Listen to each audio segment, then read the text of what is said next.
आपण पाहत आहात कराड टुडे न्यूज।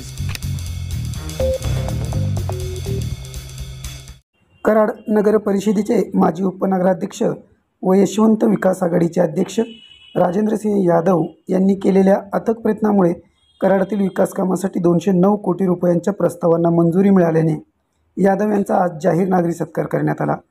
अर्बन कुटुंब प्रमुख सुभाषराव जोशी व अर्बनचे मुख्य कार्यकारी अधिकारी दिलीप गुरव यांच्या हस्ते विविध मान्यवरांच्या उपस्थितीत हा सत्कार करण्यात आला।